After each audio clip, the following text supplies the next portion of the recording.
สวัสดีค่ะ Good evening. Welcome to Thai PBS English News Service. I'm Rungtip Chonapalai. And I'm Subachon Klinsuwan, and today is the last day of the long weekend for the New Year festivities. So how was your New Year, Dr. Rungtip? As you know, I was here. And how was your trip to Chiang Mai? Well, I was there working for a day. Yes. But the overall situation in Chiang Mai was pretty good. The weather wasn't as cold as my grandmother anticipated. But yeah, the overall situation was okay. Okay. We drove back last night. Traffic wasn't as bad. But if my family decided to go south, driving back might be a bit of a problem. Right. Especially when, despite the easing up of the rainfall in the southern region, so far the flooding in many areas is not showing any signs of improvement, as the Interior Ministry says that Nakhon Si Thammarat, Shumphon, and Surat Thani are most severely affected. However, Nakhon Si Thammarat is being hit by flash floods caused by the mountain runoffs. The floods have severely affected the downtown area, and flights have been diverted to another province.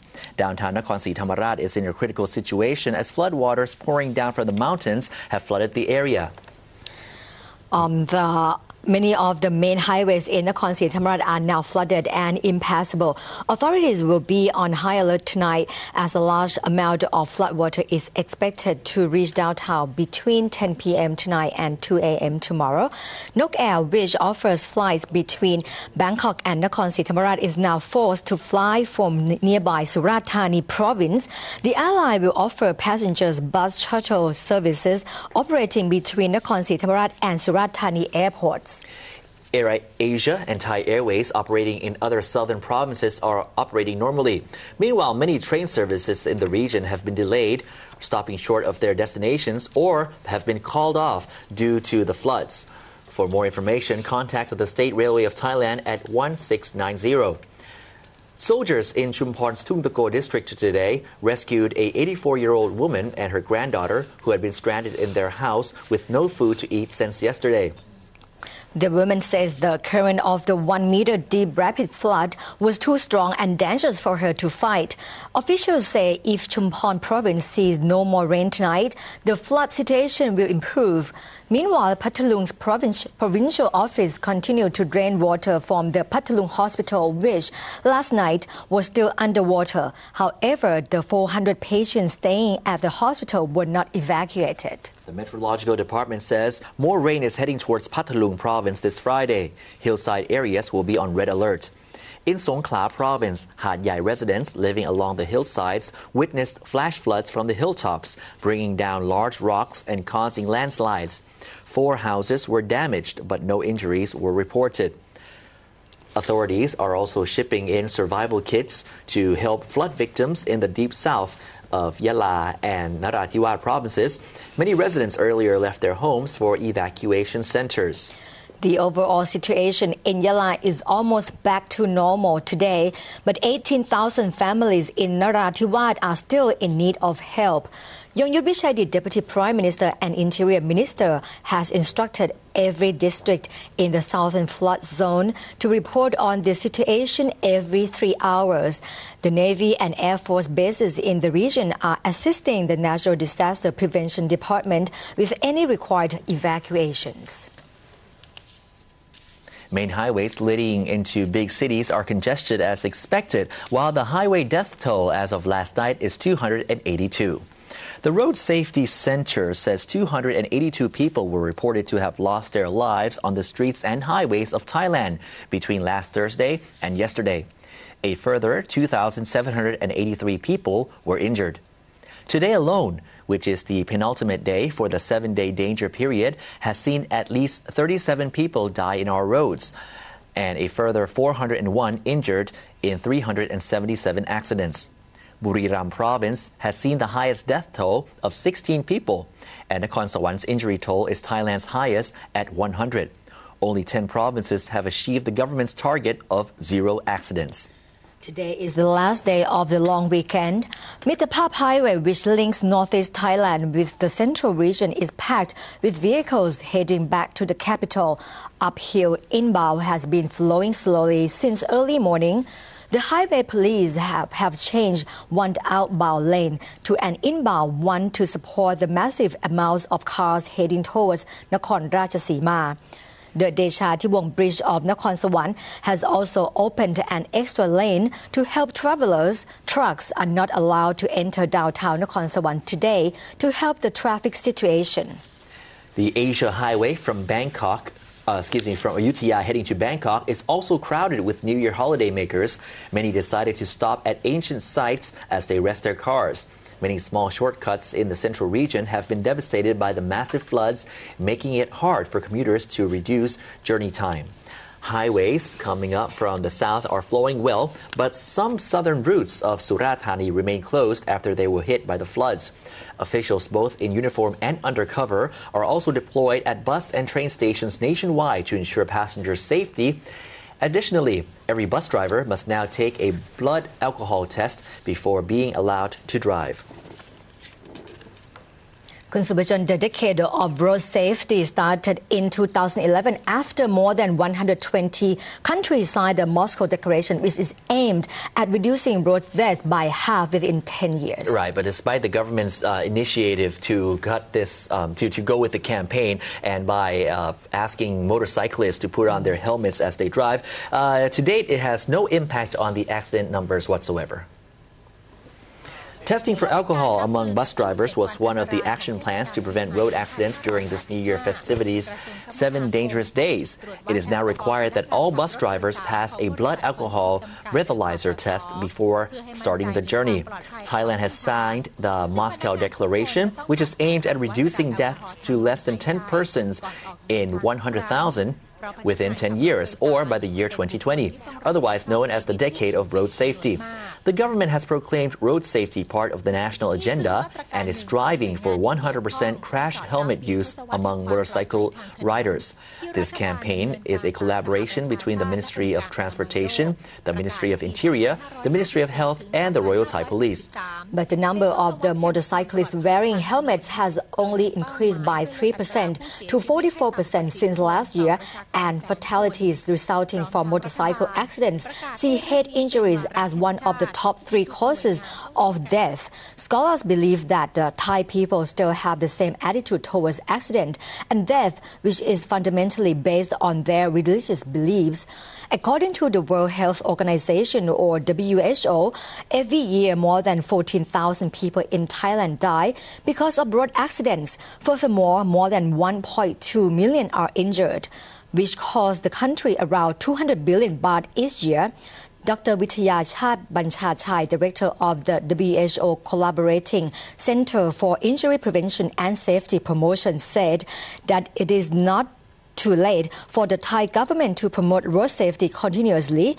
It is important that media campaign of road safety has to be endorsed consequently to raise awareness that accident can be prevented. Dr. Withaya also insisted that people in the community have to be involved in the campaign, since Provincial Safety Committee nationwide has also been active in planning accident prevention. Tomorrow's Parliament's debate will be considering the 2012 fiscal budget worth a total of 2.38 trillion baht. The Ministry of Transport will be in the limelight as its also proposed budget jumped to 88 billion baht. The originally proposed budget of 81 billion baht from the Ministry of Transport has increased to 88 billion, claiming basic infrastructure has been hit severely by the floods. However, the budget of the Ministry of Agriculture has been cut more than 1 billion to 76 billion baht. The 1 billion budget cut was supposed to go towards water management. The budget of Ministry of Travel and Sports has been raised from 6.7 billion baht to over 10 billion baht. The budget of the Ministry of Finance has been doubled to 190 billion baht due to the flood recovery project. Earlier, the cabinet approved a 350 billion baht fiscal budget deficit. Meanwhile, the opposition party is asserting that this budget is inappropriate given the current state of the Thai economy. House Speaker Somsak Kirasuranont will allow the House debate to go on until this Friday. Last year was another year that saw significant increases in consumers' cost of living, combined with massive shortages of even basic consumables thanks to the floods. The private sector are predicting further price rises of 5 to 10% due to the government promised increase in minimum wages combined with rising NGV fuel prices. Right. Meanwhile, the Ministry of Commerce is asking the nation, especially the government and the private sector, to learn from the situation which occurred last year, and they must work together to develop an effective system for management of stock of basic supplies to enable price stability even in the face of national difficulties such as further flooding in 2012. In 2011, the long-suffering consumers saw the cost of basic items drive the cost of living higher and higher. This apparently relentless rise was made worse by the flood-related supply chain disruption and the government's ineffective management of basic commodities like palm oil, beverages, egg, and instant noodles, resulting in empty shelves in stores. The Ministry of Commerce had imported the items to replace the missing stock, but at a price higher than the same locally produced items, further driving up inflation. All this, plus the minimum wage hike, NGV price rises, and other factors will drive inflation between 5 and 10%. Particularly vulnerable to price rises in the current environment are commodities like sugar, rice, cement, because of the reliance on effective delivery and shortage or storage infrastructures. Agricultural products expected to suffer higher prices include Adilek C. Baratak from the CPF, or the country's largest agricultural conglomerate, said that prices of agricultural products and meat will continue through first quarter 2012 directly due to the damage to the industry that the floods caused, especially to farming in the central region. However, the chairman of the Board of Trade Thailand estimates that the prices of the food will be increasing by a further 5%. The Ministry of Health is warning people living in Thailand to be aware of 5 categories of deadly diseases which take a severe toll in 2012. The Disease Control Department says environmental changes, natural disasters, food processing development, and labor migration are behind increasing the risk of significant disease outbreaks. The 5 categories include 1. Respiratory diseases, especially influenza. 2. Animal-derived infectious diseases such as leptospirosis and bird flu. 3. Digestive system-related diseases. 4. Insect-borne infectious diseases such as dengue fever and malaria. And lastly, at number 5 is Streptococcus suis, which is a severe bacterial infection. Despite a 50% drop in new cases of influenza in 2011 when compared to 2010, the Ministry of Health cautions that the dangers associated with the spread of diseases should not be neglected, as labor migration, especially foreign labor, may lead to another round of outbreaks in 2012, especially in the north of Thailand, where the weather is cooler and drier. Ferry services along the Mekong River have resumed after being halted for several months due to a series of violent incidents, which includes robberies and murder. Dr. Untip. However, the cargo services resumed earlier, protected by a joint armed security force. Only now has it been considered safe enough for passenger services to restart.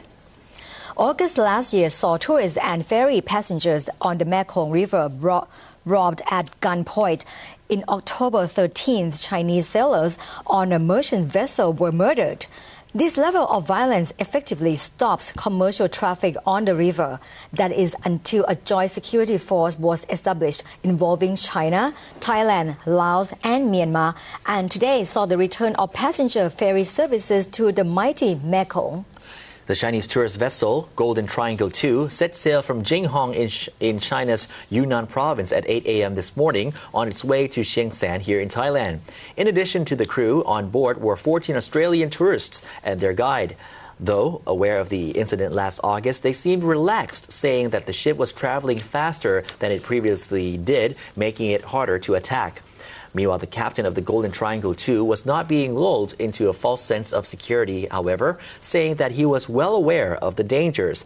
But as a captain of an international shipping line, he had little choice but to sail the Mekong River. And that wraps up tonight's edition of Thai PBS English News Service. I'm Rung Tip Chonapalai. I'm Super Jung Tin Swan. สวัสดีค่ะ